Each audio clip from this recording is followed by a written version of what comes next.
No जन है श्रद्धावानो जन है श्रद्धावान जन है श्रद्धावान जन है प्रभुर आज्ञाय भाई मांगिए भिक्षा प्रभुर आज्ञाय भाई मांगिए भिक्षा बोलो कृष्णा भजो कृष्णा करो कृष्ण शिक्षा बोलो कृष्णा भजो कृष्णा करो कृष्ण शिक्षा दिया गोद में नित्यानंद महाराज दिया गोद में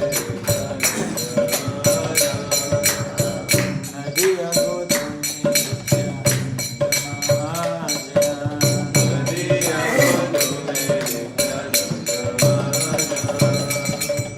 अपराध शून्य होए लोहो कृष्ण नाम अपराध शून्य होए लोहो कृष्ण नाम अपराध शून्य होए लोहो कृष्ण नाम अपराध शून्य होए लोहो कृष्ण नाम कृष्ण माता कृष्ण पिता कृष्ण धन का कृष्ण माता कृष्ण पिता कृष्ण धन प्राण कृष्ण माता कृष्ण पिता कृष्ण धन प्राण कृष्ण माता कृष्ण पिता कृष्ण धन प्राण कृष्ण रा संसार करो छाड़िया नाचार कृष्ण रा संसार करो छाड़िया नाचार कृष्ण रा संसार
शील प्रभुपाद की जय। जब विष्णुपाद ब्रह्मचार्य स्तोत्र से श्रीमद् भक्ति सिद्धांत सरस्वती ठाकुर गोस्वामी महाराज प्रभुपाद की अनंत कोटि वैष्णव वृंद की जय।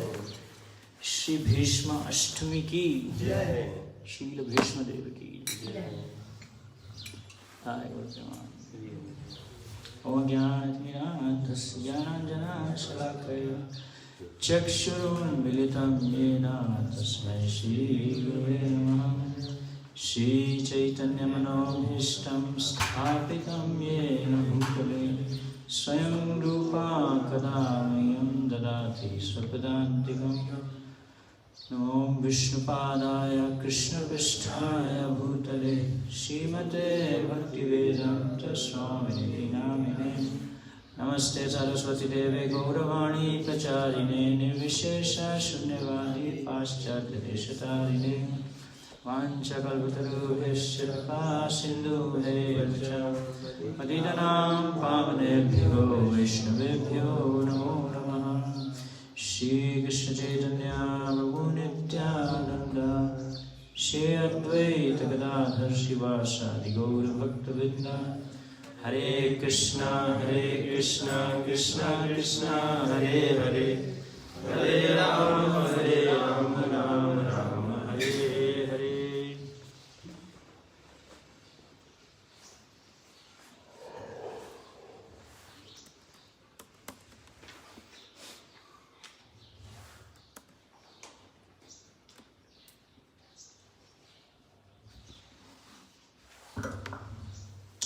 महाभारत में कथा आती है, एक राजा थे जिनका नाम था महाअभिषेक। बीच में प्रश्न पूछा जाए, अगर आप ध्यान नहीं रखेंगे तो कौन सा क्या हो रहा है, बहुत सारी बातें होंगी। तो राजा महाअभिषेक जो है, एक बार जब उनको विष्णु लोक की प्राप्ति हुई तो वह एक बार ब्रह्मा जी के सत्यलोक में गए। ब्रह्मा जी का लोक क्या है? सत्यलोक। सत्यलोक, सत्यलोक है ब्रह्मा जी का लोक, या ब्रह्मलोक। तो उस समय वहाँ पे जो है गंगा देवी भी विद्यमान थी। कहाँ पे? सत्यलोक में। तो उस समय वहाँ पे थोड़ी हवा चली। जब राजा महाअभिषेक ब्रह्मा जी के सत्यलोक में पहुँचे तो जो गंगा देवी हैं उनके जो कपड़े थे थोड़े से नीचे हो गए। तो उसको देख के जो राजा महाअभिषेक हैं वो गंगा देवी की तरफ एक अलग प्रकार का जो है दृष्टि डाले, और गंगा देवी भी जो हैं उनकी तरफ एक इंद्र तृप्ति के बराबर ही एक दृष्टि डाली उनके ऊपर। ब्रह्मा जी को ये देख के बहुत गुस्सा आ गया। ब्रह्मा जी ने दोनों को शाप दे दिया। क्या शाप दिया कि आप दोनों जो है पृथ्वी में मनुष्य की योनि प्राप्त करो। तो उसके बाद में गंगा देवी ने जो है ब्रह्मा जी को बहुत उनसे याचना की, उनसे माफ़ी मांगी। तो ब्रह्मा जी ने बोला कि ठीक है, तो मेरा जो शाप है वो तुम्हारे ऊपर से हट जाएगा, अभी तुम पृथ्वी लोक पे जाओ। और उनको आशीर्वाद दिया कि अष्टवसु जो है तुम्हारे 8 पुत्र होंगे जो पृथ्वी पे आएंगे, और उसके बाद में सभी के सभी एक एक करके जो है उनको स्वर्गलोकों की प्राप्ति होगी। तो गंगा देवी का जन्म हुआ और उन्होंने जो अपना समय है गंगा के आसपास जो जंगल है वहाँ पे उन्होंने जो अपना समय बिताना चालू किया। तो उस समय के एक राजा थे, राजा प्रतीप। तो वह जो है उस गंगा, जहाँ पे गंगा देवी थी, उसी जंगल में जो है वो तपस्या करने आए थे, क्योंकि उनका कोई भी पुत्र नहीं था। पुत्र विहीनम गृहम शून्यम। चित्रकेतु महाराज भी जो हैं उनका भी कोई पुत्र नहीं था। बहुत उन्होंने विवाह किए। अंगिरा ऋषि ने आके उनको आशीर्वाद दिया कि ठीक है, तुम इतने आसक्त हो पुत्र को प्राप्त करने के लिए, तो तुम्हारा पुत्र होगा, वह पुत्र तुम्हारे सुख का कारण भी बनेगा और तुम्हारे दुख का कारण भी बनेगा। उसका नाम क्या होगा? हर्ष शोक। अंगिरा ऋषि ने चित्रकेतु महाराज को बोला है। तो ऑफ कोर्स चित्रकेतु महाराज का पुत्र हुआ, बहुत आसक्त थे पुत्र को प्राप्त करने के लिए, बहुत राज्य में बहुत सारा उत्सव हुआ। उसके बाद में जो दूसरी रानियां थी उन्होंने देखा कि इस रानी का पुत्र जो है राजा बन जाएगा, इसको क्या करो, जहर दे के मार दो, मरवा दिया उसको। तो वही पुत्र उनके हर्ष का भी कारण बना और उनके शोक का भी कारण बना, हर्ष शोक। इसी प्रकार से जो भौतिक आसक्ति है वो भी ऐसी ही होती है।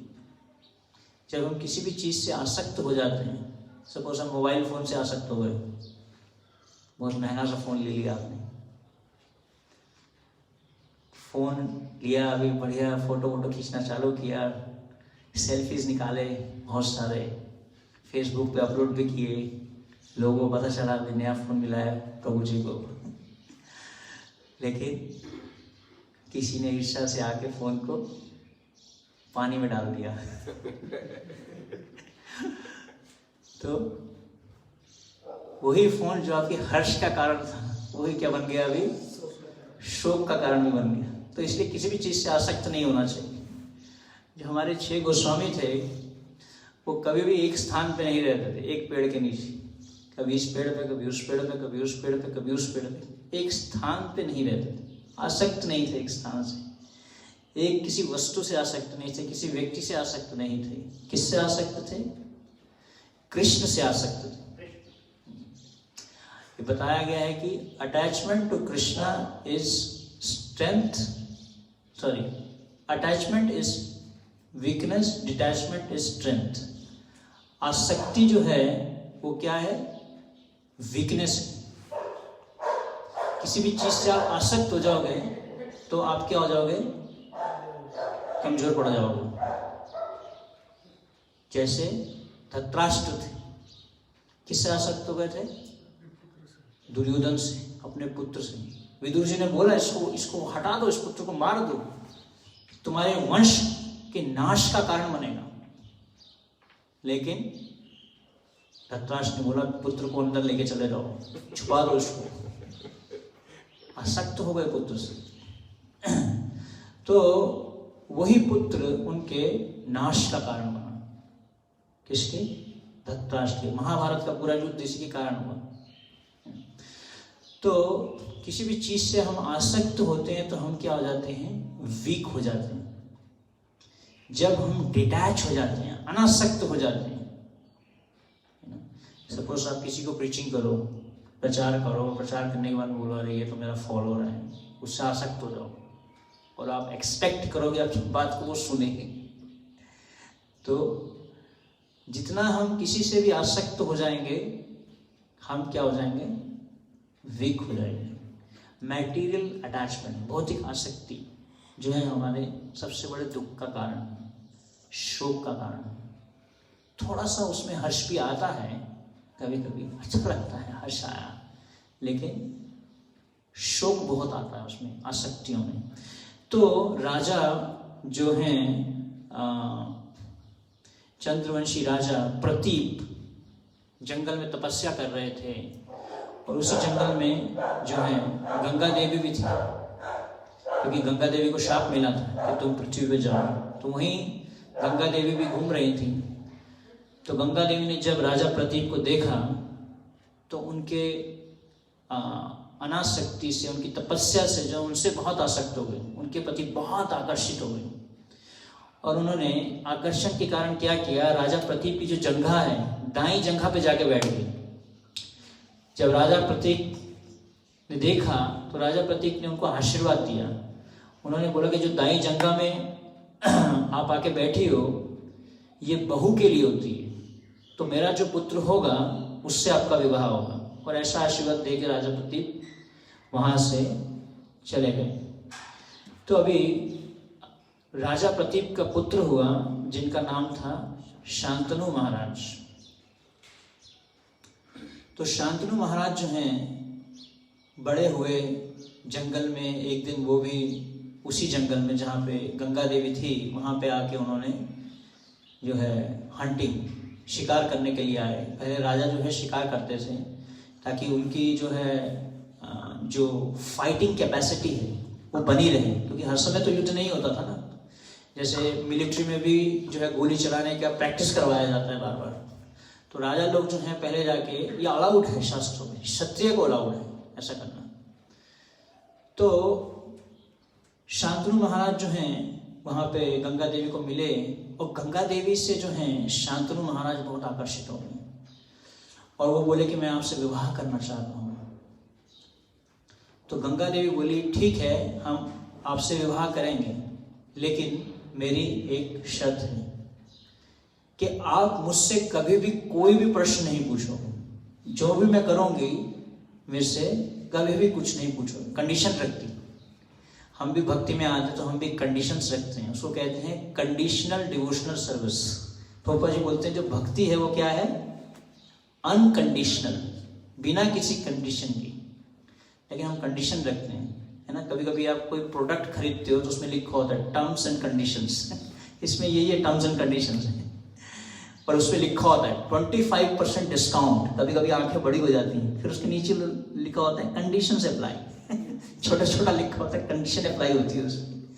तो हम भी भक्ति में आते हैं, कृष्ण के पास आते हैं, हम भी कंडीशंस लेके आते हैं। हाँ भाई, मुझे ये चीज़ें चाहिए, ये ऐसे ऐसे है, मेरे को ये वस्तुएं चाहिए, तो ही मैं भक्ति करूँगा, तो ही मैं यहाँ पे रहूँगा।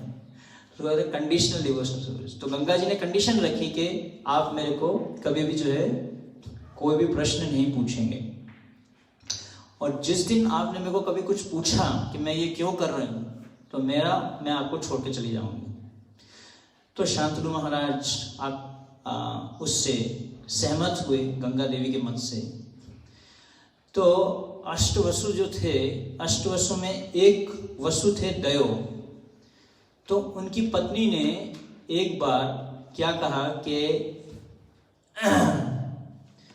उनकी पत्नी ने जो है अष्टवसु की जो पत्नी थी, एक अष्टवसु में से एक वसु की पत्नी दयो की जो पत्नी थी, उन्होंने क्या देखा, वशिष्ठ मुनि की एक गाय थी, और उन्होंने दयो को बोला कि मुझे ये गाय चाहिए।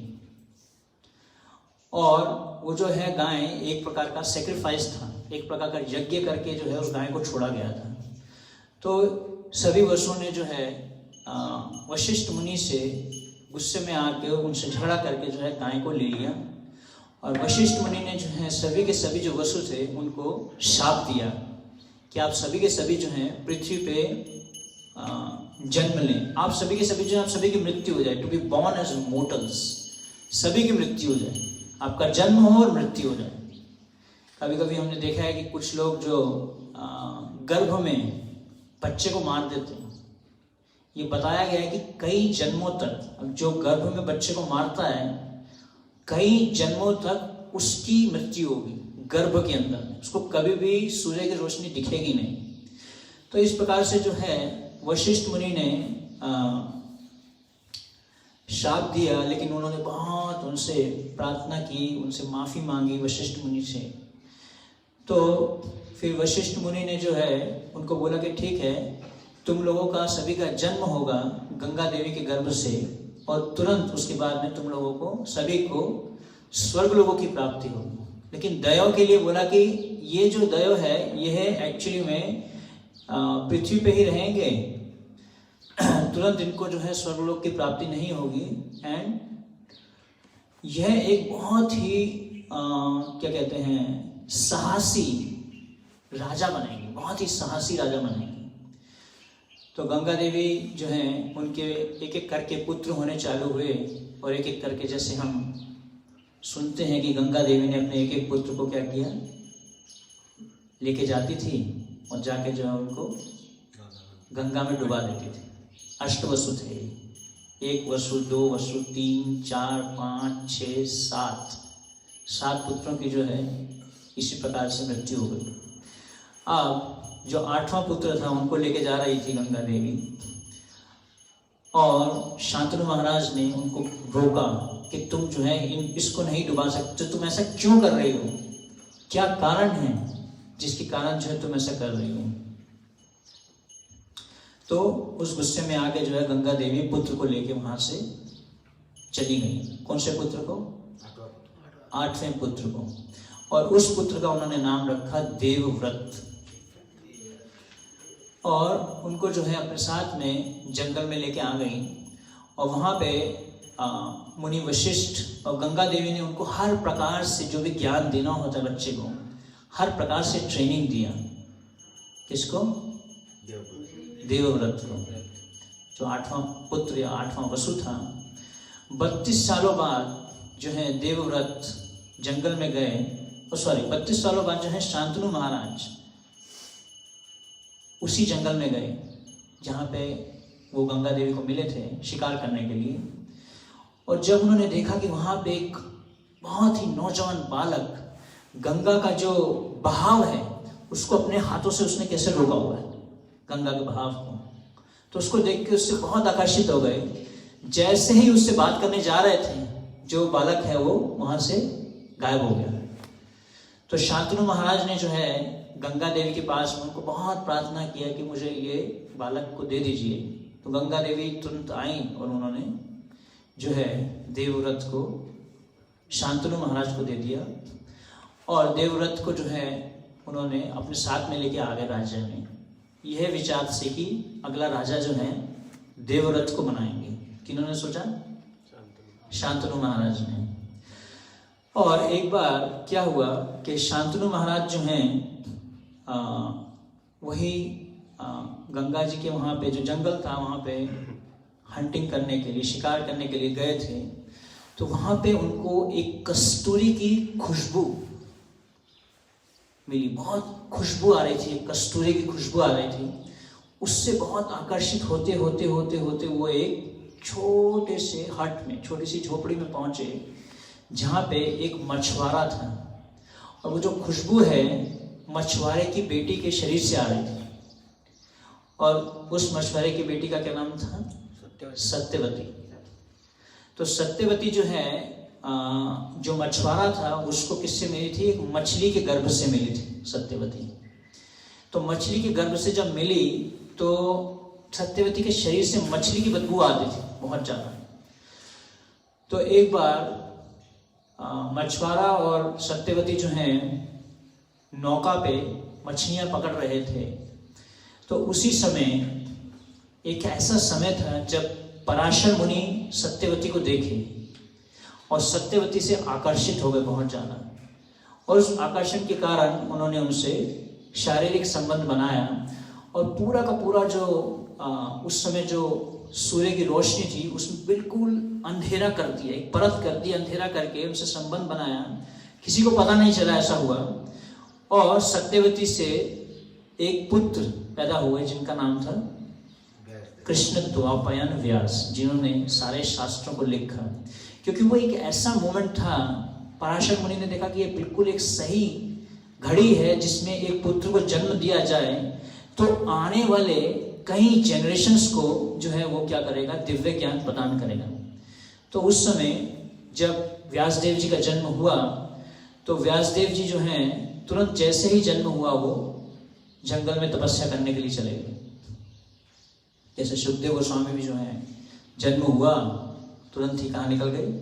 जंगल में निकल गए। तो व्यासदेव जी ने लेकिन सत्यवती को बोला कि जब भी आप मुझे याद करेंगे तो मैं आपको मिलने के लिए आऊँगा। तो इस प्रकार से जो है और ये भी था कि जो पराशर मुनि हैं उन्होंने सत्यवती को आशीर्वाद दिया था। क्या आशीर्वाद दिया था? कि तुम्हारे शरीर से ये जो बदबू आ रही है इसमें उन्होंने क्या डाला? उन्होंने एक आशीर्वाद दिया और उनको ये जो मस्क की जो खुशबू थी, कस्तूरी की खुशबू डाल दी उनके शरीर में। ये उन्होंने एक उनको आशीर्वाद सब प्रदान किया। और ये भी उनको प्रदान किया आशीर्वाद कि वो हर समय अभी भी वर्जिन ही रहेंगी, कुंवारी ही रहेंगी। ऐसा नहीं है कि उनके साथ में ऐसा हुआ तो वो उनका जो वर्जिनिटी वो खत्म हो गई। तो इस प्रकार से जो है जो मछुआरा था उनके पास में शांतनु महाराज जब पहुंचे तो शांतनु महाराज ने मछुआरे को बोला कि मैं जो है सत्यवती से विवाह करना चाहता हूँ। लेकिन फिर वही था, मछुआरे ने वहाँ पे भी कंडीशन डाली, कंडीशनल डिवोशनल सर्विस। उन्होंने बोला कि ठीक है, अगर आप सत्यवती से विवाह करना चाहते हैं तो सत्यवती के गर्भ से जो पुत्र होगा वही अगला राजा बनेगा। तो शांतनु महाराज जो है इससे बहुत चिंतित परेशान हो गए, क्योंकि वो देवव्रत को जो है अगला राजा बनाना चाहते थे। तो देवव्रत को, तो जब शांतनु महाराज अपने राज्य में आए, बहुत परेशान चिंतित, कई दिनों तक उन्होंने किसी से बात नहीं किया। तो देवव्रत को जब पता चला तो वो सत्यवती के पिता के पास गए और उन्होंने उनसे सत्यवती का अपने पिता के लिए हाथ मांगा, शांतनु महाराज के लिए हाथ मांगा और बोला कि जो सत्यवती के पुत्र, जो गर्भ से जो पुत्र होगा उसी को ही राजा बनाएंगे। और देवव्रत ने उस समय एक प्रण लिया। क्या प्रण लिया? कि मैं पूरा जीवन ब्रह्मचर्य का पालन करूंगा। इसलिए उस समय जो है एक आकाशवाणी हुई, जब उन्होंने बोला कि मैं ब्रह्मचारी रहूंगा पूरा जीवन। क्या हुआ उस समय? एक बहुत तेज गरजती हुई आवाजें हुई, खड़ खड़ खड़ खड़ करके बहुत ऐसी आवाजें हुई, और देवताओं ने फूल बरसाए भीष्म के ऊपर, और आवाजें आई, भीष्म भीष्म भीष्म। जो ब्रह्मचारी की जो तपस्या है वो क्या है? भीष्म है। सबसे भीष्म, सबसे कठिन तपस्या है टू बी अ ब्रह्मचारी, ये आसान नहीं। तो इस प्रकार से जो है देवव्रत का नाम भीष्म पड़ा, और उन्होंने अपने पिता से इस प्रकार से उन्होंने प्रेम जताया।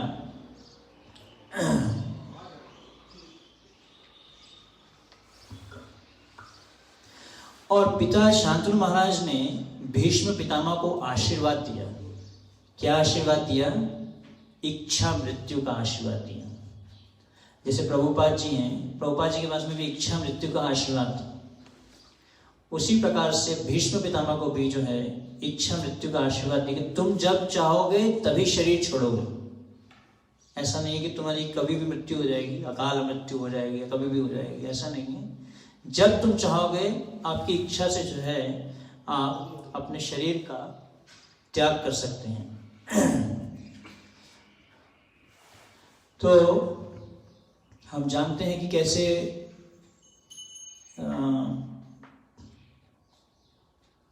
जो सत्यवती थी, शांतनु महाराज और सत्यवती, उनका कोई पुत्र नहीं था। तो उनसे एक पुत्र हुआ था जिसका नाम था विचित्र वीर्य। लेकिन जो विचित्र वीर्य थे वो बहुत ही कमजोर थे। वो कभी भी युद्ध करने के लिए मतलब इतनी शक्ति नहीं थी उनमें। तो जब उनके विवाह का समय आया, पहले जो है क्षत्रिय विवाह होता था, अलग अलग प्रकार के विवाह होते हैं। तो उसमें से आजकल जैसे गंधर्व विवाह होता है। गंधर्व विवाह मतलब जिसमें माला जो है एक दूसरे को ट्रांसफर की जाती है, उसको गंधर्व विवाह कहते हैं। जो भी गंधर्व विवाह होता, सही बोला ना, गंधर्व विवाह। तो पहले होता था क्षत्रिय विवाह भी होता था। उसमें क्षत्रिय जो है जिनसे विवाह करना होता था, उनके परिवार वालों से युद्ध करता था। युद्ध करके जो है ये दिखाने के लिए कि मैं आपकी जो बेटी है उसको सुरक्षा प्रदान करने के लिए कैपेबल हूं। तो टेस्ट करते थे उसको कि ये सही में हमारी बेटी को सुरक्षा प्रदान कर पाएगा या नहीं कर पाएगा। तो इस प्रकार से विचित्र वीर्य तो इतने शक्तिशाली नहीं थे, लेकिन सत्यवती ने किसको भेजा? भीष्म पितामह को भेजा कि तुम जाओ और किसके लिए? विचित्र वीर्य के लिए जाके जो है बहू लेके आओ। तो जब 8 प्रकार का विवाह बताया गया है, और तो इस प्रकार से जो है भीष्म पितामह गए और वो अंबा, अंबिका और अंबालिका को जो है लेके आए। लेकिन जो अंबा थी उसने ये मना कर दिया कि मैं विचित्र वीर्य से विवाह नहीं करूंगी। उसने बोला कि मेरे साथ में धोखा हुआ है, क्योंकि भीष्म पितामह लेने गए, वो विवाह हो रहा विचित्र वीर्य से। तो ये बात अंबा को नहीं जमी, और अंबा ने जो है एक बहुत कठिन तपस्या की और शिव जी को जो है तपस्या से प्रसन्न किया। और शिव जी ने जो है मना कर दिया कि उन्होंने ये बोला कि सत्यवती ने शिव जी से ये गुण मांगा, ये आशीर्वाद मांगा कि मैं भीष्म की मृत्यु का कारण बनना चाहती हूँ, उसको मारना चाहती हूँ। किसने बोला? अंबा ने। अंबिका और अंबालिका ने तो विवाह करने के लिए तैयार हो गए। तो इस प्रकार से जो है शिव जी ने तो मना कर दिया, लेकिन अगले जन्म में जो है अंबा क्या बनी? शिखंडी, जिसकी आड़ में अर्जुन ने तीर चलाया। और क्योंकि भीष्म तो किसी भी स्त्री के ऊपर तीर नहीं चला सकते क्योंकि वो क्षत्रिय हैं, तो इस प्रकार से जो है अंबा उनकी मृत्यु का कारण बनी। किसकी? भीष्म पितामह की। तो इस प्रकार से जो विचित्र वीर हैं उनकी मृत्यु बहुत जल्दी हो गई विवाह के बाद में, और उनका कोई पुत्र नहीं हुआ। अब शांतनु महाराज और सत्यवती की ये टेंशन थी कि अभी अगला राजा कौन बनेगा, क्योंकि भीष्म पितामह ने तो ब्रह्मचर्य का पालन कर लिया था, तो वो तो उन्होंने पहले ही मना कर दिया था कि नहीं हम बनेंगे। तो अभी सत्यवती किसको बुलाती हैं? अपने पुराने वाले पुत्र को। कौन से पुराने पुत्र? व्यासदेव जी को। व्यासदेव जी को याद करती हैं। जैसे ही याद करती हैं व्यासदेव जी जो है तुरंत आ जाते हैं। तो ये बताया गया है कि अगर पहले होता था ऐसे, अभी तो ये अलाउड नहीं है। संन्यासम ग्वालंबम संन्यासम देवरे न सुतोपति। तो पहले ऐसा होता था कि जो देवर होता था, छोटा और बड़ा, अगर किसी का पुत्र नहीं हो रहा तो दूसरे देवर से जो है पुत्र को किया जाता था। ऐसा अलाउड था पहले शास्त्रों के अनुसार। अभी अलाउड नहीं है ऐसा शास्त्रों के अनुसार। तो जो व्यासदेव जी जब आए तो उन्होंने, सत्यवती ने अंबिका और अंबालिका को बोला कि आप जब व्यासदेव आएंगे तो उनके सामने जाके खड़ा होना है, क्योंकि वो आंखों से ही दृष्टिपात करके वीर्य का स्थापन कर देंगे और पुत्र हो जाएगा तुम्हें। तो अंबिका जब व्यासदेव जी के सामने गई, व्यासदेव जी जब आए तो बहुत ही कुरूप और भयानक लग रहे थे, बड़े बड़े बाल और कुरूप थे बिल्कुल। तो जब अंबिका ने व्यासदेव जी को देखा, अंबिका के सामने जब व्यासदेव जी आए तो अंबिका जो है वो क्या, डर गई, और डर के उन्होंने अपनी आंखों को बंद कर लिया। और उनसे जन्म हुआ किसका? धृतराष्ट्र का। इसलिए धृतराष्ट्र अंधे थे, ये कारण था वो क्यों अंधे थे। इसी प्रकार से अंबालिका ने जब देखा, उन्होंने देखा कि व्यासदेव जी को जब तो अंबालिका तो बहुत ही डर गई। तो उनकी जो दासी थी, दासी को उन्होंने आगे कर दिया व्यासदेव के। तो व्यासदेव जी ने दासी का दृष्टिपात करके जब वीर्य का स्थापन किया तो उनसे जन्म हुआ विदुर जी का। तो दासी ने जब व्यासदेव जी को देखा, उनके हृदय में जो भावना थी, उन्होंने देखा कि कितने महान भगवान के भक्त मेरे सामने आ गए। तो उनके जो भावना के कारण, जैसी हमारी भावना होती है उसका इफेक्ट हमारी संतान पे पड़ता है। इसलिए जो माँ के गर्भ में जब बच्चा होता है वो कैसी भावना रखती है, उस भावना का बच्चे के ऊपर अलग अलग प्रकार के संस्कार जाते हैं। तो इस प्रकार से जब इस दासी ने देखा कि एक साधुत्व का भाव रखा उन्होंने व्यासदेव जी के प्रति, और ये सोचा कि मैं बहुत ही सौभाग्यशाली हूँ कि मेरे को एक इतने महान साधु के दर्शन हुए। तो इसलिए उनके इस भाव के कारण एक साधु जैसे विदुर जैसे साधु का जन्म हुआ। तो सत्यवती को ये बात पसंद नहीं आई कि दासी के पुत्र से अभी जन्म हो गया। तो अब सत्यवती ने दोबारा अंबालिका को बोला कि तुम व्यासदेव जी को दोबारा बुलाती हूँ, अब तुम डरना नहीं। तो जब व्यासदेव जी दोबारा आए तो व्यासदेव जी को देख के उन्होंने आंखें तो खोली रही, लेकिन जब देखा वो भयानक सस उनका रूप, तो उसको देख के जो है बिल्कुल ही पीली पड़ गई हूँ। और इसलिए उनके गर्भ से जन्म हुआ किसका? पांडु का। इसलिए पांडु जो है कमजोर पैदा हुए शारीरिक रूप से, क्योंकि वो घबरा गई थी, उनका भाव ऐसा था। तो इस प्रकार से 3 पुत्र शांतनु महाराज के हुए, धृतराष्ट्र, पांडु और विदुर जी। और हम जानते ही हैं कि आगे कैसे पांडु ने जो है एक बार शिकार करते हुए एक साधु और साध्वी जो हिरण के रूप में थे उनको शिकार कर दिया, और उन्होंने भी उनको शाप दे दिया। तो उस शाप के कारण जो है वो कभी भी किसी भी अगर उनको ऐसा शाप दिया गया था कि अगर आप कभी भी किसी भी स्त्री के साथ में संभोग करेंगे तो आपकी मृत्यु हो जाएगी। तो इस प्रकार से जो है हम जानते हैं कि कुंती महारानी के पास में जो उनके हस्बैंड थे, जो उनके पति थे, उनको जल्दी ही छोड़ के चले गए। तो आगे हम देखते हैं श्रीमद् भागवतम के, अभी तो क्लास चालू हुई नहीं है वैसे तो चालू हो रही है, समय लगेगा। पहला स्कंद है भागवतम का, 9वां अध्याय है, जिसमें विष्णुदेव, आज का जो दिन है, आज ही के दिन विष्णुदेव ने देह का त्याग किया था, इसलिए भीष्माष्टमी कहते हैं। और बहुत ही शुभ दिन है, उत्तरायण का समय था।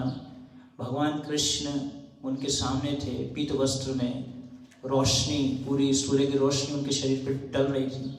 विष्णु ने अपना जो मन है पूरे तरीके से कृष्ण के ऊपर केंद्रित किया था, कृष्ण का गुणगान किया था। सभी राजा, युधिष्ठिर महाराज और बड़े बड़े ऋषि मुनि ये समय को, उस समय को देखने के लिए वहाँ पे पहुँचे थे। और उसी समय जो है भीष्म पितामह ने भगवान कृष्ण पे अपना ध्यान केंद्रित करते हुए, उनका गुणगान करते हुए, और जाने से पहले युधिष्ठिर महाराज को वो राजा के रूप में देखना चाहते थे। इसलिए युधिष्ठिर और सभी पांडव जो हैं राजा के ड्रेस में गए थे। जब कोई शरीर छोड़ रहा होता तो हम जनरली वाइट ड्रेस या सिंपल कपड़े पहन के जाते हैं, लेकिन उनको प्रसन्न करने के लिए कि हाँ अभी हम राजा बन रहे हैं, तो भीष्मदेव को प्रसन्न करने के लिए जो है वो राजा की ड्रेस में गए सभी के सभी पांडव। और उसको देख के भीष्मदेव बहुत प्रसन्न हुए और उन्होंने युधिष्ठिर महाराज को राज्य कैसे करना है उसकी शिक्षाएं दी कि एक राजा का क्या कर्तव्य है। उन शिक्षाओं को बोला और शिक्षाओं को बोलने के बाद में कृष्ण का गुणगान किया।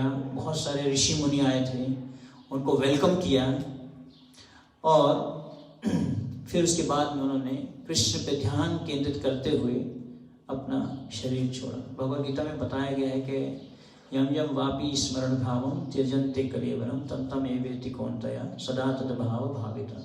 शरीर छोड़ते समय हमारी क्या मानसिकता होती है। यम यम वापी स्मरण भावम त्यजन्ते कलेवरम। यम यम वापी, वापी मतलब हमारा जो शरीर है उसको जब हम त्याग करते हैं तो हमारा जो स्मरण है वो कैसा है, उसी के अनुसार हमें त्यजन्ते कलेवरम, कलेवरम मतलब कि शरीर को जब छोड़ते हैं तो तम तम एवेति कौन्तेय सदा तद भाव भाविता। कैसा हमारा भाव है उसी प्रकार से ही हमें अगला शरीर प्राप्त होता है। तो हमारे मन में क्या भाव है, तो यहाँ पे हम देख सकते हैं कि भीष्म पितामह कैसे कृष्ण के बारे में ही सोच रहे थे। उसी प्रकार से जब प्रभुपाद जी ने भी 1977 में वृंदावन में अपना शरीर छोड़ा तो प्रभुपाद जी भी श्रीमद् भागवतम का गुणगान कर रहे थे। श्रीमद् भागवतम से कृष्ण का गुणगान, उसका वीडियो भी है, उसमें हम आपको कभी दिखाएंगे कैसे प्रभुपाद जी ने अपना शरीर छोड़ा। गुणगान करते हुए श्रीमद् भागवतम का चारों तरफ कीर्तन चल रहा था और प्रभुपाद जी श्रीमद् भागवतम के बारे में बता रहे थे उस समय। और डॉक्टर जो हैं, बड़े बड़े डॉक्टर्स आए थे और वो बोल रहे थे कि जो प्रभुपाद जी का जो शरीर है उनको अभी इस परिस्थिति में, जैसे उनको प्रॉब्लम है, इस परिस्थिति में अगर कोई और होता वो चीखता और चिल्लाता, उनको इतना पेन हो रहा था, इतना दुख हो रहा होगा, इतना उनको दुख हो रहा है, इतना पेन हो रहा है। लेकिन जब प्रभुपाद जी शरीर छोड़ रहे थे तो बहुत ही खुश थे और कृष्ण के बारे में बोलते बोलते बोलते बोलते उन्होंने जो है इस भौतिक देह को या इस भौतिक जगत को त्याग दिया और सीधा भगवत धाम की तरफ वापस चले गए। तो हम देखते हैं कि सुत गोस्वामी बता रहे हैं कि कुरुक्षेत्र के युद्ध स्थल में इतने सारे लोगों का वध करने के कारण घबराए हुए महाराज युधिष्ठिर उस स्थल पर गए जहां नरसंहार हुआ था। वहां पर भीष्मदेव मरणास्त्र होकर शरशैया पर लेटे हुए थे। तो उनका जो बेड था वो कैसा था, बेड ऑफ एरोस, जो तीर थे जो उसी के ऊपर जो है वो लेटे हुए थे। इस प्रकार से हमें भी बेड में सोना बहुत अच्छा लगता है। हिरण्यकशिपु बताया गया है बेड को। हिरण्य मतलब सोना, कशिपु मतलब सॉफ्ट बेड। आजकल जो है लोग बड़े बड़े डनलप के गड्ढे लगाते हैं, अलग अलग प्रकार के गड्ढे लगाते हैं सोने के लिए। सॉफ्ट बेड चाहते हैं, क्या है, हमारी नींद अच्छी हो, हमें नींद अच्छी आए। लेकिन भक्त लोग जब हरे कृष्ण महामंत्र का जप करते हैं तो उनको ऐसी अच्छी नींद आती है, उनको डल्लब के गद्दे की जरूरत पड़ती नहीं है। लोग जो हैं आजकल एक हेल्थ वॉच आती है उसको पहनते हैं, चेक करते हैं कि मेरी स्लीप कितनी हुई, मेरी नींद कितनी हुई, मैं नींद में सोया या नहीं सोया। इवन कई लोग तो परेशानी के कारण, जिनके पास बहुत धन वगैरह होता है, टेंशन के कारण सो ही नहीं पाते, क्योंकि इतना धन है कोई लूट के ना ले जाए हमें। तो कहने का अर्थ ये है कि इस प्रकार से जो है विश्व पितामह शरशैया पर लेटे हुए थे। उस समय उनके सारे भाई स्वर्ण आभूषणों से सजे हुए उच्च कोटि के घोड़ों द्वारा खींचे जाने वाले सुंदर रथों पर उनके पीछे पीछे चल रहे थे। उनके साथ व्यासदेव तथा धौम्य जैसे ऋषि, पांडवों के विद्वान पुरोहित तथा अन्य लोग भी थे। हे ब्रह्म ऋषि, भगवान श्री कृष्ण भी अर्जुन के साथ रथ पर सवार होकर पीछे पीछे आ रहे थे। तो युधिष्ठिर महाराज जो हैं बहुत ही चिंतित थे, परेशान थे कि ये सारा का सारा जो कुरुक्षेत्र का युद्ध हुआ इसका कारण मैं ही हूँ, सारा का सारा परेशानी मेरे कारण ही हुई। जो भक्त होता है वो किसी को दोष नहीं देता, वो अपने को दोष देता है कि मेरे कारण ये हुआ, मेरे कारण ऐसा हुआ। कभी हमसे गलती हो जाती है तो हम बोलते हैं अरे प्रभु जी देखो उसने मेरे को ऐसा किया, मेरे से ये हो गया, ऐसा मेरे से गलती हो गई, मेरी गलती नहीं है, ये उसकी गलती। दूसरे को ब्लेम देते हैं, ब्लेम गेम जिसको कहते हैं, एक दूसरे को ब्लेम देते रहते हैं, ऐसा होता है। लेकिन युधिष्ठिर महाराज ने अपने को ब्लेम दे रहे थे और श्री कृष्ण उनको बहुत तरीके से शांत करने का प्रयास किए कि आप शांत होइए, आपका कारण आप नहीं हैं, लेकिन फिर भी जो है वो शांत नहीं हो पा रहे थे। तो कृष्ण ने सोचा कि अभी इनको भीष्म पितामह के पास ही लेके जाना पड़ेगा, वहीं जो है इनकी बात को, इनको बात समझा सकते हैं। कभी कभी हम काउंसलिंग करते हैं, कभी कभी लोग मटेरियल काउंसलिंग भी करने लग गए हैं आजकल, बहुत सारे काउंसलर्स आ गए हैं, आप देखेंगे तो गूगल में डालेंगे, people do lot of counsellings. तो ये जो काउंसलिंग है इसके पीछे फर्स्ट चीज क्या होनी चाहिए, आपके पास में आध्यात्मिकता होनी चाहिए, है ना। Material problem, material solution. अगर किसी की प्रॉब्लम सॉल्व करना चाहोगे काउंसलिंग करके, लेकिन आप क्या दोगे उसको, भौतिक सोल्यूशन ही दोगे, आध्यात्मिक सोल्यूशन नहीं दे पाओगे। कोई भी प्रॉब्लम को सॉल्व करना है तो उसका सोल्यूशन क्या है, आध्यात्मिक है। जड़ में पानी डालना, भक्ति करना, हरि नाम का जप करना, श्रीमद् भागवतम का श्रवण करना। जैसे भक्ति साहब ठाकुर ने बोला, इस दुनिया में सिर्फ एक ही चीज की कमी है, वो है कृष्ण कथा की कमी। इसलिए प्रभुपाद जी को उन्होंने बोला जब भी आपको समय मिले आप कृष्ण कथा बोलो अंग्रेजी लैंग्वेज में, और लोगों को ये बुक्स वितरित करो, लोगों को कृष्ण कथा पहुंचाओ, क्योंकि इस दुनिया में और किसी चीज की कमी नहीं है। किमोषितम पृच्छम मूढ़मते कृष्ण रसायनम पीबा। जो कृष्ण रसायन है ना, जब आयुर्वेदिक ट्रीटमेंट दिया जाता है, आयुर्वेदिक ट्रीटमेंट जब दिया जाता है तो एक बॉडी में सब कुछ निकाल दिया जाता है, परगेटिव्स डाल के, सारा का सारा गंदगी जो होती है शरीर से निकाली जाती है, तो बॉडी वीक हो जाती है। तो उसमें क्या डाला जाता है, घी, ऐसी ऐसी चीजें डाली जाती हैं, रसायन जिसको कहते हैं। तो असली रसायन क्या है, किम औषधम मूढ़मते कृष्ण रसायनम पीबा। असली जो औषधि है वो क्या है, कृष्ण रसायन है। कृष्ण रसायन का पान करो, यही औषधि है जो सारी बीमारियों को खत्म कर सकती है। तो लोग मटेरियल काउंसलिंग करते हैं, लोगों की प्रॉब्लम सॉल्व करना चाहते हैं भौतिक तरीके से, लेकिन असली तरीका क्या है, दो लोगों में रिलेशनशिप होना चाहिए और वो आध्यात्मिक तरीके से उसको प्रॉब्लम को सॉल्व करना चाहिए। इसलिए युधिष्ठिर महाराज और भीष्म पितामह में एक गूढ़ संबंध था, इसलिए उनके शब्दों का जो प्रभाव युधिष्ठिर महाराज पे होता, उतना प्रभाव श्री कृष्ण के शब्दों का नहीं हो रहा था। भक्तों सी में सखा चेती रहस्यम ही ये तदुत्तम। भगवत गीता जो है भगवान ने किसको बोली, दुर्योधन को। दुर्योधन को बोली होती तो भगवत गीता 2 मिनट में खत्म हो जाती, क्योंकि दुर्योधन में और भगवान में भक्तों सी में सखा चेती वाला संबंध नहीं था। समझ रहे हैं, क्या युधिष्ठिर को बोली होती वो भी नहीं सुन पाते, क्योंकि संबंध नहीं था। बोलने के लिए, जैसे गाय जो है, भगवद गीता के महात्म्य में बताया गया है कि गाय कब दूध देती है, जब उसके पास में उसका बछड़ा होता है। वो दूध किसके लिए देती है, बच्चे को देख के जब उसको प्रेम आता है तो वो दूध देती है ना। जो माँ होती है, माँ के स्तनों में दूध कैसे आता है? जब बच्चा पैदा होता है ऑटोमेटिक, इसमें कोई साइंटिस्ट कुछ नहीं कर सकता, कोई नहीं ऐसा कर सकता कि माँ को दूध कब आता है? जब बच्चा पैदा होता है, तो क्योंकि उस बच्चे को दूध देना होता है। उसी प्रकार से जो गाय है वो कब दूध देती है? जब काफ होता है, जब बछड़ा होता है, वहां पे बछड़े को देख के प्रेम उमड़ता है तो दूध देती है। उसी प्रकार से जो कृष्ण कथा है वो कब निकलती है? जब प्रेम का संबंध होता है बोलने वाले में और सुनने वाले में। बछड़ा भी होना चाहिए और बोलने वाली गाय भी होनी चाहिए, है ना। तो इसलिए बताया गया है कि गाय तभी दूध दे सकती है जब बछड़ा होता है। तो उसी प्रकार से अर्जुन को भगवान ने पूरी भगवद गीता बोल दी और क्या बोला कि ये जो ज्ञान मैं दे रहा हूं अर्जुन, भगवद गीता का जो ज्ञान है, इससे ऊपर कोई और ज्ञान ही नहीं है, कोई और शास्त्र नहीं है, कोई और ज्ञान नहीं है। This is the top most king of all knowledge. राज विद्या राजगुह्यम जो है मैं आपको दे रहा हूं, राज विद्या किंग ऑफ ऑल नॉलेज। तो भीष्म पितामह जो है वो ही युधिष्ठिर महाराज की प्रॉब्लम को सॉल्व कर सकते थे, क्योंकि दोनों में क्या था? आदर और प्रेम का संबंध था। प्रेम से पहले आदर का संबंध बनता है, आदर के बाद में कृतज्ञता का संबंध बनता है, कृतज्ञता के बाद में प्रेम का संबंध बनता है।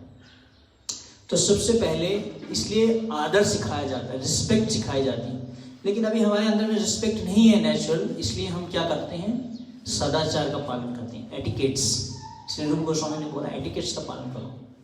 तो जब हम एटिकेट्स का पालन करते हैं तो ही धीरे धीरे हम आदर कल्टीवेट करते हैं अपने अंदर। तो इस प्रकार से जो है भगवान कृष्ण जो है ले गए उनको कहाँ पे? भीष्म पितामह के पास में। और इस प्रकार से बहुत सारे अलग अलग प्रकार के ऋषि मुनि भी वहां पे पहुंचे। और जब भीष्म पितामह ने पांडवों को देखा, पास ही महाराज पांडु के सारे पुत्र शांत बैठे थे और अपने मरणासन पितामह के प्रेम से अभिभूत थे। तो उनके हृदय में बहुत ही ज्यादा प्रेम का भाव था। जब उन्होंने देखा भीष्म पितामह को, उनका हृदय जो है प्रेम से उमड़ गया। यह देखकर भीष्म ने उन्हें भावपूर्ण बधाई दी, क्योंकि भीष्म तो पूरे तरीके से क्या थे? शरशैया पर लेटे हुए थे, पूरे तरीके से बंधे हुए थे उनके हाथ, वो कुछ नहीं कर सकते थे, पूरे तरीके से बाइंड थे। लेकिन उन्होंने हृदय से एक भाव दिखाया। कभी कभी हम शारीरिक रूप से तो हरे कृष्ण भी करते हैं, नमस्ते भी करते हैं, लेकिन हृदय से नहीं करते, हृदय से। तो भीष्म ने जो है हृदय से ऐसा किया। उनके नेत्रों में आनंद अश्रु थे, क्योंकि वे प्रेम तथा स्नेह से अपालवित हो गए थे। अभी जब भीष्म पितामह ने पांडु को देखा तो उन्होंने क्या बोला? अहो कष्टम अहो अन्यायम यद यूयम धर्मनंदना जीवितुम नरहता क्लिष्टम विप्रा धर्मा अच्युताश्रय। अब यहाँ पे मेन पूरी चर्चा का जो मेन टॉपिक है ये है आज की चर्चा का, बहुत महत्वपूर्ण है। भीष्म पितामह, एक सिचुएशन को सोचिए, किसी व्यक्ति का एक्सीडेंट होता है, बहुत ज़्यादा हैवी एक्सीडेंट हुआ।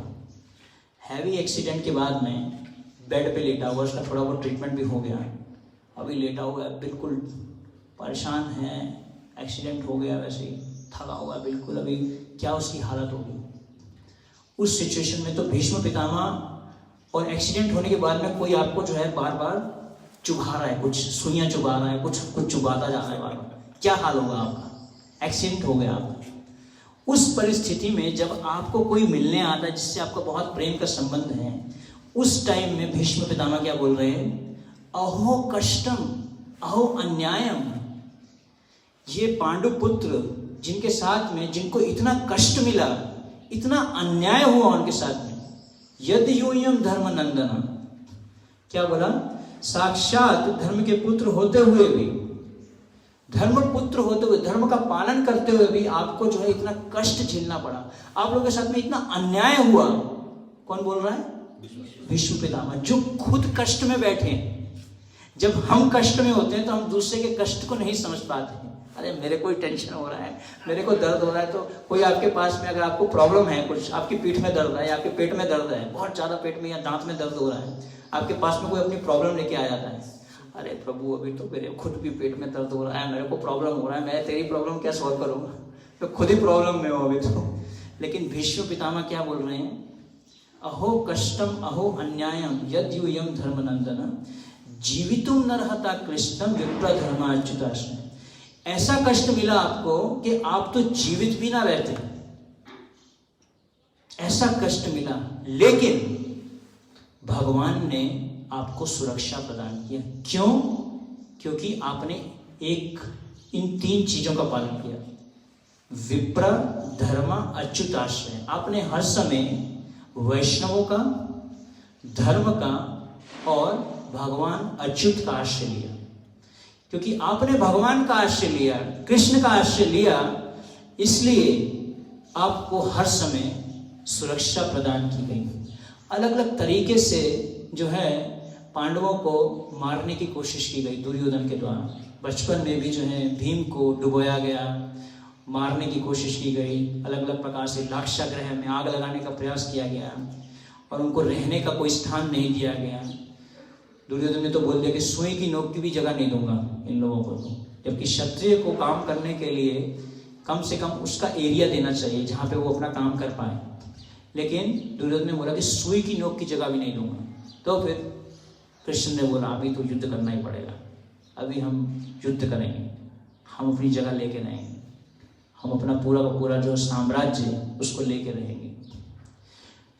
तो सुरक्षा हमारे जीवन में या सिक्योरिटी ऑफ हार्ट हमें कैसे प्रदान होती है, कैसे प्राप्त होती है?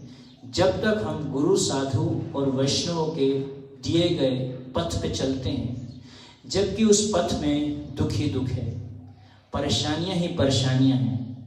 सत्य का जो पथ है वो परेशानियों का पथ है। भक्ति सिद्धांत सरस्वती ठाकुर बोलते हैं, जो भक्ति के पथ पे चलता है सही में, वो कैसा है? कांटों का पथ है। उस पथ पे कैसे चलोगे जब कांटे ही कांटे हैं उसमें? लेकिन क्योंकि उसमें भक्ति का आनंद है, वो कांटे फील नहीं होते कि कांटे हैं। भौतिक जगत तो ऐसे ही दुखाले है। लेकिन आगे प्रभुपाद जी बहुत सुंदर परपोर्ट देते हैं। महाराज Yudhishthir was disturbed due to the great massacre in the battle of Kurukshetra. Bhishma Dev could understand this and therefore he spoke first of the terrible sufferings of Maharaj Parikshit. तो उन्होंने सबसे पहले जो है ये बताया कि कैसे युधिष्ठिर महाराज अपने जीवन में कितने प्रकार के हमको कष्ट और दुख हुए। इस बारे में भीष्म पितामह को देखते ही बोला, He was put into difficulty by injustice only and the battle of Kurukshetra was fought just to counteract this injustice. तो उनके साथ में बहुत ही जो है injustice को क्या बोलेंगे? अत्याचार या अन्याय हुआ उनके साथ में। और जो कुरुक्षेत्र का जो युद्ध था वो इस अन्याय को जो है बदला लेने के लिए किया गया था। कभी कभी तो लोग बोलते हैं भगवत गीता नहीं पढ़ेंगे क्योंकि इससे घर में लड़ाई हो जाती है। भगवत गीता बांटने जाते हैं बहुत हमारे भक्तों का एक्सपीरियंस, नहीं भगवत गीता नहीं चाहिए, इसको रखेंगे तो घर में युद्ध होता है। अरे घर में तो वैसे ही कुरुक्षेत्र बना हुआ है ये कुरुक्षेत्र के युद्ध को कम खत्म करती है। घर घर में ही कुरुक्षेत्र है, हर घर में युद्ध है। तो therefore he should not regret the great massacre.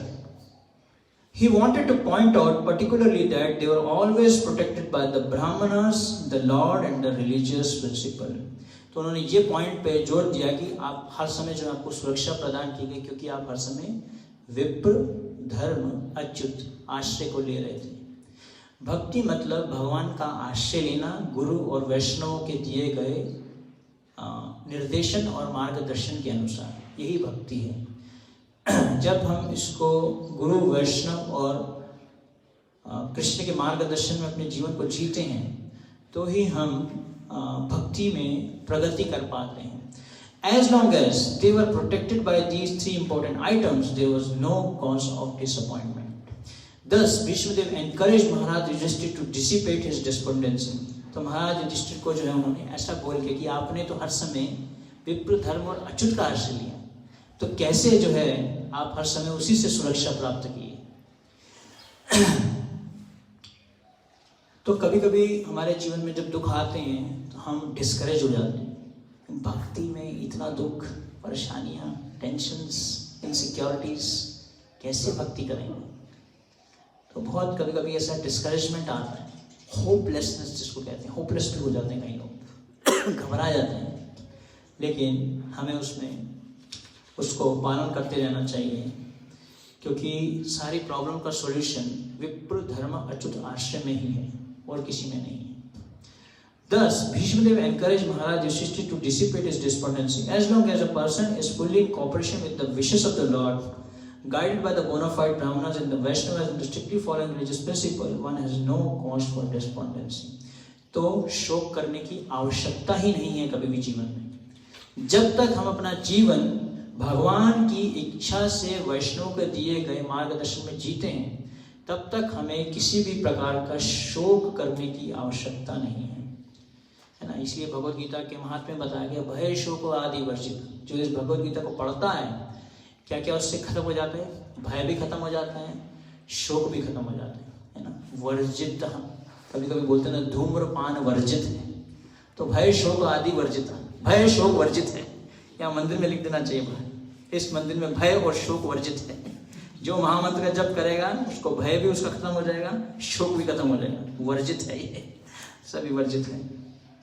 However, trying the circumstances of life, Bhishma Dev as one of the authorities in the line wanted to impress this point upon the Pandavas. तो इस प्रकार से भीष्म देव ने जो है इस point पे जोर दिया कि कैसे हम अपने जीवन के कष्टों को, दुखों को खत्म करना चाहते हैं, सही जड़ से खत्म करना चाहते हैं, तो हमें क्या करना चाहिए? विप्र धर्म अच्युत आश्रय लेना चाहिए। लेकिन आजकल लोग मनोधर्म बनाते हैं, अपने मन से जीवन जीना चाहते हैं, जो मन में आया वही धर्म है, जैसा अच्छा लगे। और भगवान तो भाव के भूखे हैं, जैसा नाचो, जैसा गाओ, राधे राधे जपो, चले आएंगे बिहारी, आएंगे बिहारी, चले आएंगे बिहारी। से नहीं आते बिहारी, जितना मर्जी बोल लो। तो सही से हमें भक्ति को समझना होगा। भक्ति एक भावुकता नहीं है। प्रभुपाद जी ने भक्ति का मीनिंग बताया। क्या बताया? Pure devotional service. डिवोशन मतलब भावना, सर्विस मतलब एक्टिविटी, तो दोनों होना चाहिए। सिर्फ भावना के साथ में कि हाँ अरे भगवान तो भाव के भूखे हैं, हम तो कुछ करेंगे नहीं, हम तो भाव ही दिखाएंगे भगवान को, बस बैठे रहेंगे, अरे भगवान तो भाव के भूखे हैं, सेवा नहीं करेंगे कुछ। तो सर्विस भी चाहिए, भावना के साथ में सेवा भी, डिवोशनल सर्विस। तो दोनों प्रभुपाद जी ने दोनों पे जोर दिया, भाव पे भी जोर दिया, डिवोशन पे भी जोर दिया। कई लोग सिर्फ सेवा करते रहते हैं, भाव का ध्यान नहीं रखते, और कई लोग भाव पे ही जोर दे देते हैं, इतने ज़्यादा भावुक हो जाते हैं कि कुछ करते ही नहीं है। तो दोनों गलत है। तो इसलिए जब हम सही तरीके से भक्ति का पालन करते हैं, भक्तों के निर्देशन में अपने जीवन को जीते हैं, इस प्रकार से हम भक्ति में प्रगति कर पाएंगे। बस थोड़ा सा रहेंगे। और आगे भीष्म देव जो हैं कुंती देवी के बारे में बोलते हैं। पांडवों को तो कष्ट कुछ भी नहीं था, उससे ज्यादा कष्ट किसको प्राप्त हुआ? कुंती देवी को कष्ट प्राप्त हुआ, जिनके पति बच्चों के होने के बाद में ही छोड़ के चले गए, जिनके रहने के लिए घर नहीं था, जंगल में रहना पड़ा कुंती देवी को। तो प्रभुपाद जी आगे बताते हैं, विष्णुदेव बोल रहे हैं, as far as my daughter in law Kunti is concerned upon the great general Pandu's death, she became a widow with many children. उस समय वो जो है विडो बन गई थी जब उनके 5 बच्चे थे, and therefore she suffered greatly. और उससे उनको बहुत कष्ट प्राप्त हुए। And when you were grown up, she suffered a great deal also because of your actions. तो भीष्म बोल रहे हैं, जब आप लोग बड़े हुए तो आप लोगों की जो क्रियाएं थी उसके कारण भी जो है कुंती देवी को बहुत दुख जो है अपने जीवन में झेलने पड़े। प्रभुपाद जी बहुत पावरफुल छोटा सा परपोर्ट देते हैं, बहुत पावरफुल मुझे लगा ये। The sufferings of Kunti Devi are doubly lamented. तो जो कुंती महारानी का जो कष्ट है वो प्रभुपाद जी बोल रहे हैं डबली लेमेंटेड। 2 बार जो है वो शोक, बहुत ज्यादा शोक नहीं है, you can say She suffered greatly because of early widowhood and to get her minor children brought up in the royal family. तो पहले तो किसके कारण दुखी हुई कि पति चले गए, दूसरा बच्चों को बड़ा करना, राजमहल में तो उनको रहने की जगह ही नहीं दी, उनको तो निकाल दिया गया इन लोगों को सबको, तो उसके कारण भी जो है उनको दुख प्राप्त हुए. She continued to suffer because of her son's actions. तो उसके बाद में भी जो है बच्चों को दुख प्राप्त हुए पांडु के दुर्योधन के द्वारा. So her sufferings continue. इस प्रकार से जो है कुंती महारानी का जो कष्ट है वो शुरू से लेके बढ़ता ही गया अंत तक. This means that she was destined to suffer by providence. Prabhupada ji लिख रहे हैं इसका अर्थ ये है कि उनके भाग्य में दुख था, वो भाग्य में था उनको दुख प्राप्त होना. And this one has to tolerate without being disturbed. जो हमारे भाग्य में दुख होता है, प्रभुपाद बोल रहे हैं, इसको हमें क्या करना चाहिए, हमें सहन करना चाहिए बिना किसी डिस्टर्बेंस के, क्योंकि हमारे भाग्य में. प्रहलाद महाराज बोलते हैं जैसे हम सुख के लिए दुख के लिए प्रयास नहीं करते, इधर में कोई बैठा है जो प्रयास करता है मेरे को दुख आ जाए, कुछ मेरे को प्रॉब्लम तो आ जाए, प्रॉब्लम नहीं आई, दुखालय अशाश्वत है, भगवान बोल रहे हैं भगवद गीता में, कोई दुख तो आया नहीं अभी तक, ऐसा कोई प्रयास करता है, ऐसा कोई प्रार्थना करता है, कोई नहीं करता है ऐसा. तो प्रहलाद महाराज बोलते जैसे हम दुख के लिए प्रयास नहीं करते वैसे ही हमें सुख के लिए भी प्रयास नहीं करना. हमें क्या करना है, भक्ति के लिए प्रयास करना, सही चीज के लिए प्रयास करना. लोग मेहनत करते हैं, गधों की तरह मेहनत करते हैं, हम अमीर बन जाएंगे, करोड़पति बनेंगे, मेहनत करेंगे, एंडेवर करेंगे, प्रयास करेंगे और हम जो है करोड़पति बन जाएंगे. तो मेहनत करता तो रोड पे बैठा हुआ भिखारी भी तो मेहनत करता है, रोड अपने कंधे में जो इतना बोझा ढो के जाता है वो भी तो इतनी मेहनत करता है, बनता है क्या करोड़पति? क्या मेहनत करने से कोई करोड़पति बनता है? अगर आपके भाग्य में होगा तो आपको मिलेगा, आपके भाग्य में नहीं होगा तो नहीं मिलेगा. तो टेंशन लेने की जरूरत नहीं, हर एक व्यक्ति को उसके भाग्य का उसको मिलेगा कोटा. अगर एक को आईफोन मिला, एटलीस्ट हमें एंड्रॉइड फोन तो मिल ही जाएगा, समझ रहे तो कुछ तो मिल ही जाएगा. तो ये टेंशन लेने की जरूरत नहीं है कि अरे उसको तो वो मिल गया मुझे तो नहीं मिला. अरे आपके भाग्य में होगा तो आपको मिल जाएगा. आप भक्ति पे जोड़ दो, इन चीजों पे जोर मत दो, क्या मिला क्या नहीं मिला, ये एक भौतिक चेतना का भाव. तो प्रभुपाद जी बोल रहे हैं कि उनके डेस्टाइंड था, कुंती महारानी के भाग्य में था ऐसा दुख प्राप्त करना. और प्रभुपाद जी बोल रहे हैं ऐसे दुख को हमें सहन करना चाहिए बिना किसी डिस्टर्बेंस से, हमें उसको सहन करना चाहिए. जीवन में कुछ दुखों को हमें सहन करना चाहिए.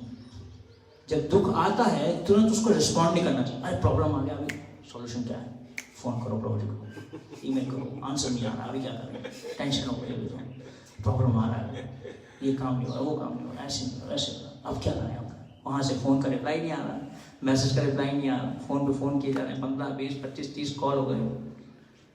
प्रभु जी जान के रिप्लाई नहीं करते क्योंकि उनको पता है कि अभी टॉलरेट करवाना चाह रहे हैं, जान के करना है ऐसा, टॉलरेट करो उसको. सकल सहने बल दिया कोरो निज माने स्पृहहीना.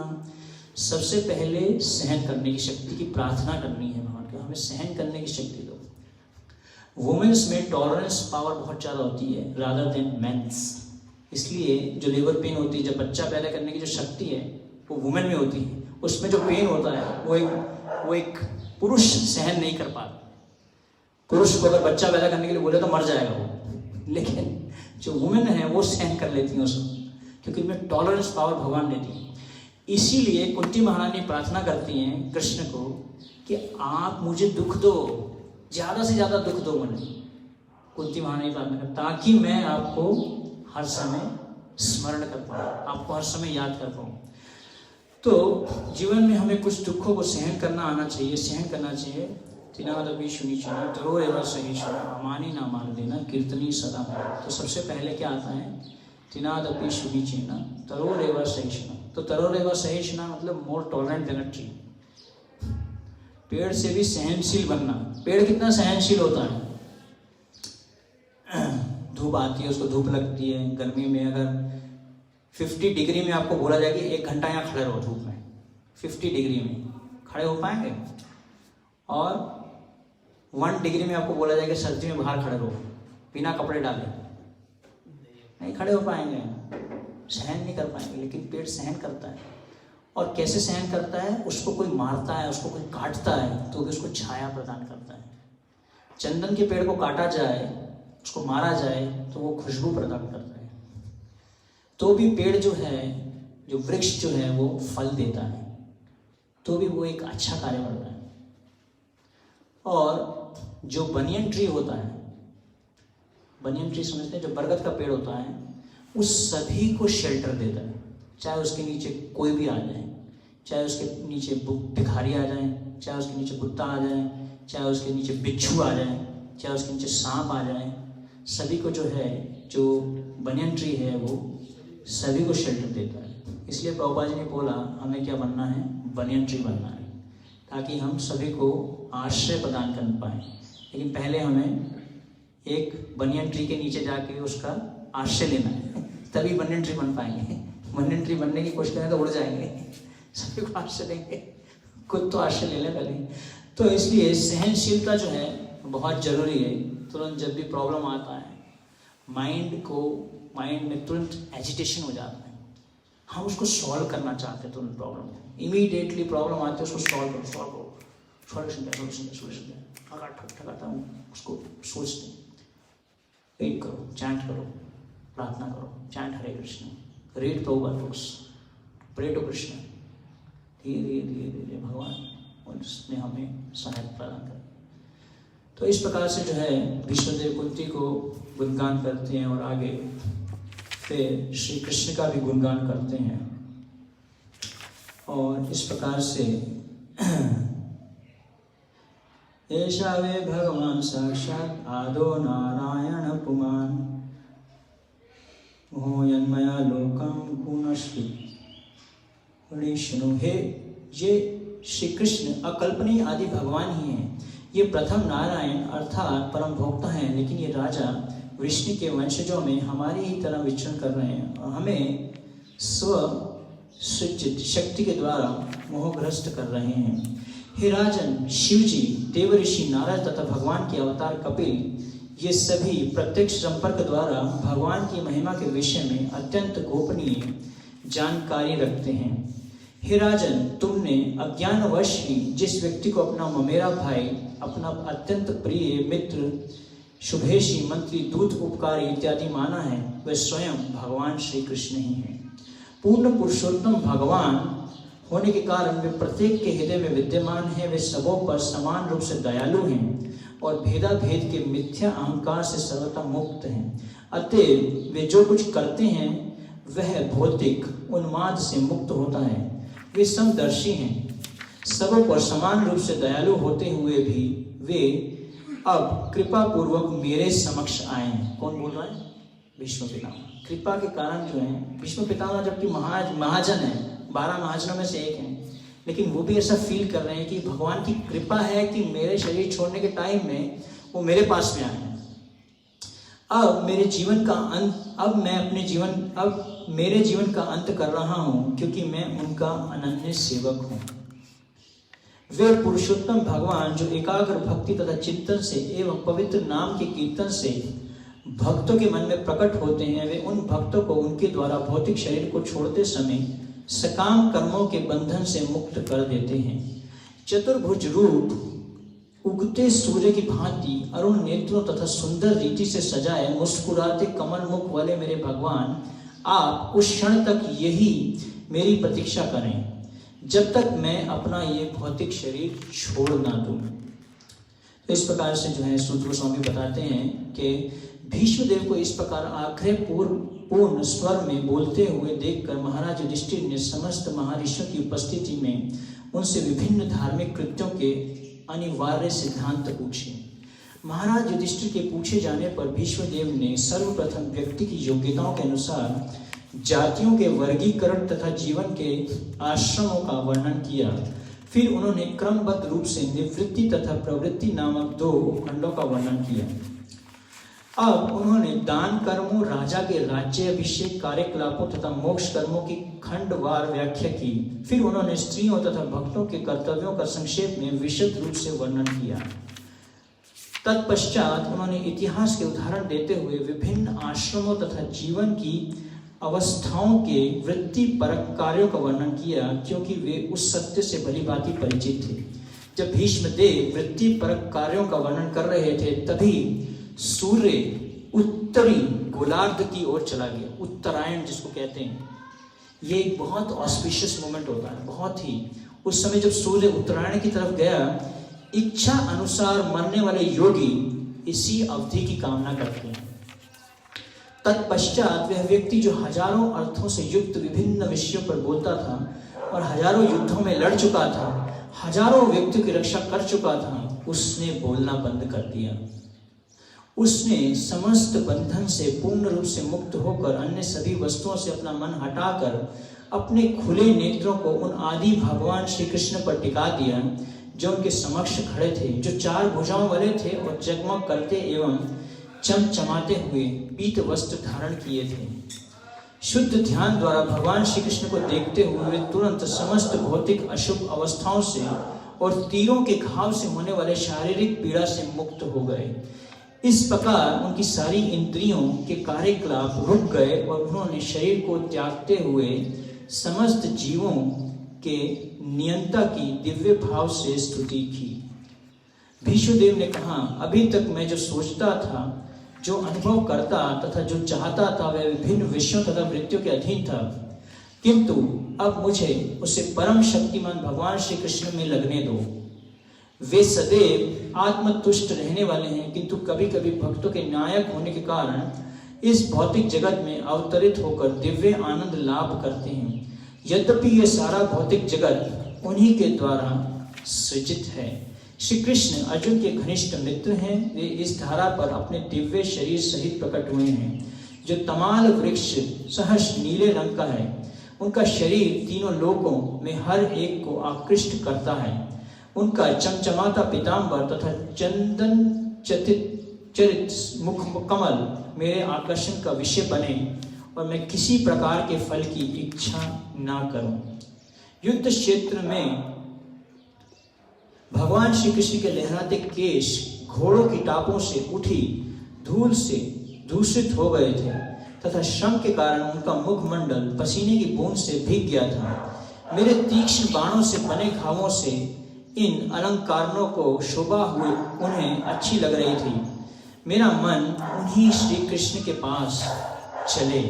अपने मित्र के आदेश का पालन करते हुए भगवान कृष्ण कुरुक्षेत्र के युद्ध स्थल में अर्जुन तथा दुर्योधन के सैनिकों के बीच में प्रविष्ट हो गए और वहां स्थित होकर उन्होंने अपनी कृपा पूर्ण चितवन से विरोधी पक्ष की आयु क्षीण कर दी। यह सब शत्रु पर उनके दृष्टिपात करने मात्र से ही हो गया था।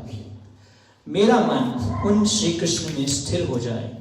जब युद्ध क्षेत्र में अर्जुन अपने समक्ष सैनिकों तथा सेनापतियों को देखकर अज्ञान से कलुषित हो रहा था, तो भगवान ने उसके अज्ञान को दिव्य ज्ञान प्रदान करके समूल नष्ट कर दिया। उनके चरण कमल सदैव मेरे आकर्षण का लक्ष्य बने रहे। भगवान श्री कृष्ण जो मोक्ष के दाता हैं, वे मेरे अंतिम गंतव्य हों। युद्ध क्षेत्र में उन्होंने मेरे ऊपर आक्रमण किया, मानो वे मेरे पैने बाणों से बने घावों के कारण क्रुद्ध हो गए हों। उनका कवच छितरा गया था और उनका शरीर खून से सन्न हो गया था। मृत्यु के अवसर पर मेरा चरम आकर्षण भगवान श्री कृष्ण के प्रति हो। मैं अपना ध्यान अर्जुन के उस सारथी पर एकाग्र करता हूँ, जो अपने दाहिने हाथ में चाबुक लिए थे और बाएं हाथ में लगाम की रस्सी थामे थे और सभी प्रकार से अर्जुन के रथ की रक्षा करने के लिए अत्यंत सावधान थे। जिन लोगों ने कुरुक्षेत्र के युद्ध स्थल में उनका दर्शन किया, उन सबों ने मृत्यु के बाद अपना मूल स्वरूप प्राप्त कर लिया। मेरा मन उन भगवान श्री कृष्ण में एकाग्र हो, जिनकी चाल तथा प्रेम भरी मुस्कान ने व्रजधाम की रमणीय गोपियों को आकृष्ट कर लिया। रासलीला से भगवान के अंतर्ध्यान हो जाने पर गोपिकाओं ने भगवान की लाक्षणिक गतियों का अनुकरण किया। महाराज युधिष्ठिर द्वारा संपन्न राजसूय यज्ञ में विश्व के सारे महापुरुषों, राजाओं तथा विद्वानों की एक महान सभा हुई थी। उस सभा में सबों ने श्री कृष्ण की पूजा परम पूज्य भगवान के रूप में की थी। यह सब मेरी आंखों के सामने हुआ और मैंने इस घटना को याद रखा, जिससे मेरा मन भगवान में लगा रहे। अब मैं पूर्ण एकाग्रता से एक ईश्वर श्री कृष्ण का ध्यान कर सकता हूँ जो उस समय मेरे सामने उपस्थित हैं, क्योंकि अब मैं प्रत्येक के हृदय में, जहाँ तक कि मनोधर्मियों के हृदय में भी रहने वाला उनके प्रति द्वैत भाव की स्थिति को पार कर चुका हूँ। वे सबों के हृदय में रहते हैं। भले ही सूर्य को भिन्न भिन्न प्रकार से अनुभव किया जाए, किंतु सूर्य तो एक ही है। सूत गोस्वामी बताते हैं, इस प्रकार भीष्म देव ने मन, वाणी, दृष्टि तथा कार्यों से अपने आप को परमात्मा अर्थात पूर्ण पुरुषोत्तम भगवान श्री कृष्ण में लीन कर दिया और शांत हो गए और उनकी श्वास रुक गई। यह जानकर कि भीष्म देव अनंत परम पूर्ण में लीन हो गए, वहां पर उपस्थित सारे लोग उसी तरह मौन हो गए जिस प्रकार दिन समाप्त होने पर पक्षी मौन हो जाते हैं। तत्पश्चात मनुष्य और देवताओं ने सम्मान में नगाड़े बजाए और निष्ठावान राज्यों ने समान आदर प्रदर्शित किया और आकाश से पुष्पों की वर्षा होने लगी। हे शौनक, भीष्म देव के मृतदेह का दाह संस्कार संपन्न करने के बाद महाराज युधिष्ठिर क्षणभर के लिए शोकाभिभूत हो गए। तब समस्त मुनियों ने वहां पर उपस्थित भगवान श्री कृष्ण का यशोगान गृह वैदिक मंत्रों से किया। वे भगवान कृष्ण को सदा के लिए अपने हृदय में धारण करके अपने अपने आश्रमों को लौट गए। तत्पश्चात महाराज युधिष्ठिर भगवान कृष्ण के साथ तुरंत ही अपनी राजधानी हस्तिनापुर गए और वहां पर अपने ताऊ धृतराष्ट्र तथा अपनी ताई तपस्विनी गांधारी को ढाढ़स बंधाया। तत्पश्चात परम धर्मात्मा राजा महाराज युधिष्ठिर ने अपने ताऊ द्वारा प्रतिपादित तथा श्री कृष्ण द्वारा अनुमोदित राज नियमों के सिद्धांत अनुसार साम्राज्य का संचालन किया। श्री भीष्मदेव की जय, भीष्माष्टमी की जय, कृष्ण भगवान की जय, निताय गौर प्रेमानंदे।